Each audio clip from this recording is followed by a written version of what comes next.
साल 1528 अयोध्या में एक ऐसे स्थल पर मस्जिद का निर्माण किया गया जिसे कुछ हिंदू अपने आराध्य देवता राम का जन्म स्थान मानते थे। समझा जाता है कि मुगल सम्राट बाबर ने ये मस्जिद बनवाई थी, जिस कारण इसे बाबरी मस्जिद के नाम से जाना जाता था।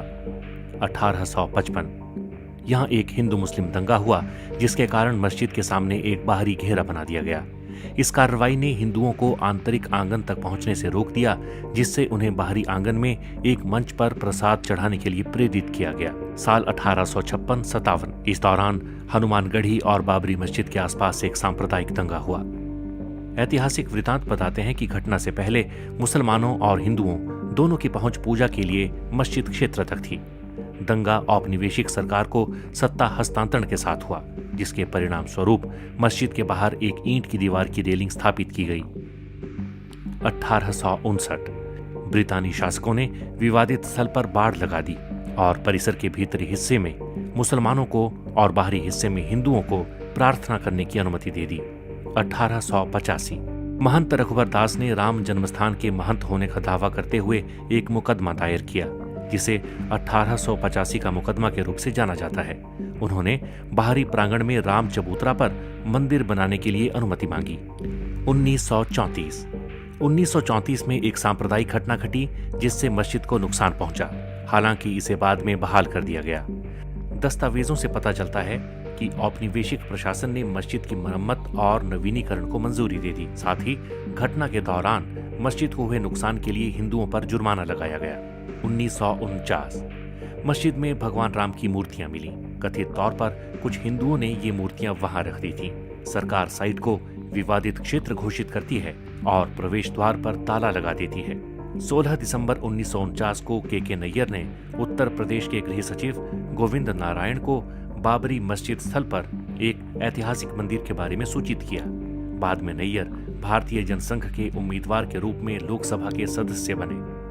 1984 कुछ हिंदुओं ने विश्व हिंदू परिषद के नेतृत्व में भगवान राम के जन्मस्थल को मुक्त करने और वहां राम मंदिर का निर्माण करने के लिए एक समिति का गठन किया। बाद में इस अभियान का नेतृत्व भारतीय जनता पार्टी के लालकृष्ण आडवाणी ने संभाल लिया। पहली रथ यात्रा साल 1984 में बिहार के सीतामढ़ी से शुरू हुई और अक्टूबर में अयोध्या पहुंची।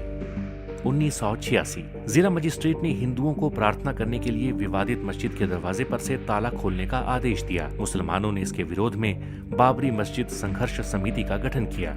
साल 1989 विश्व हिंदू परिषद ने राम मंदिर निर्माण के लिए अभियान तेज किया और विवादित स्थल के नजदीक राम मंदिर का शिलान्यास किया। साल 1990 विश्व हिंदू परिषद के कार्यकर्ताओं ने बाबरी मस्जिद को कुछ नुकसान पहुंचाया। तत्कालीन प्रधानमंत्री चंद्रशेखर ने वार्ता के जरिए विवाद सुलझाने के प्रयास किए, मगर अगले वर्ष वार्ताएं विफल हो गईं। लालकृष्ण आडवाणी ने आंदोलन के लिए समर्थन बढ़ाने के मकसद से गुजरात के सोमनाथ से अयोध्या तक रथ यात्रा शुरू की। इस बीच सांप्रदायिक दंगे भड़क उठे।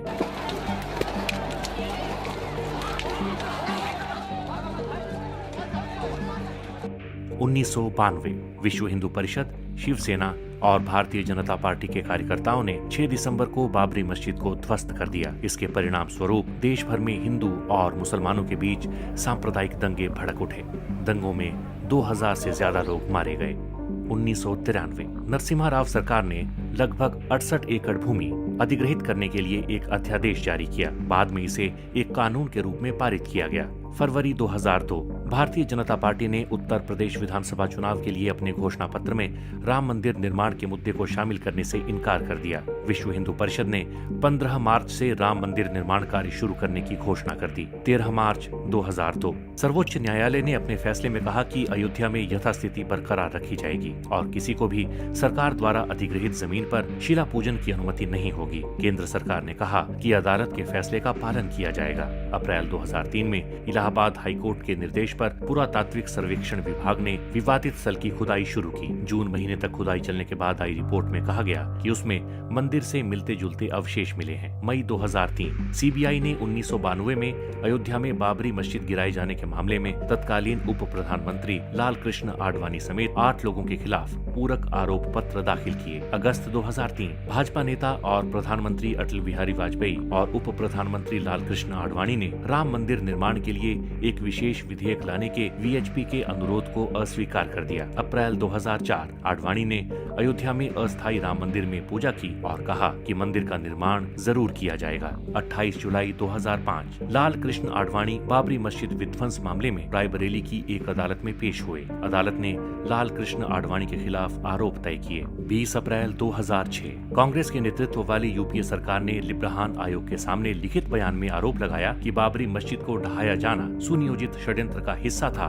और इसमें भाजपा, राष्ट्रीय स्वयंसेवक संघ, बजरंग दल और शिवसेना की मिली भगत थी। 24 नवंबर 2009 लिब्राहान आयोग की रिपोर्ट संसद के दोनों सदनों में पेश हुई। आयोग ने अटल बिहारी वाजपेयी और मीडिया को दोषी ठहराया और नरसिम्हा राव को क्लीन चिट दे दी। 30 सितंबर 2010 इलाहाबाद उच्च न्यायालय की लखनऊ बेंच ने अयोध्या में विवादित भूमि को 3 हिस्सों में बांट दिया। सुन्नी वक्फ बोर्ड, निर्मोही अखाड़ा और रामलला विराजमान को मुस्लिम और हिंदू वादियों के बीच 2:1 के अनुपात में 1/3 भूमि आवंटित की गई थी। 21 मार्च 2017 पूर्व मुख्य न्यायाधीश खेहर ने सभी पक्षों के बीच अदालत के बाहर समाधान का सुझाव दिया। साल 2019 में ही सुप्रीम कोर्ट ने पूरी विवादित जगह को रामलला को सौंपने का आदेश दिया। वहीं सुन्नी वक्फ बोर्ड को मस्जिद बनाने के लिए 5 एकड़ जमीन आवंटित की। साल 2020 5 अगस्त को राम मंदिर के लिए भूमि पूजन का कार्यक्रम रखा गया।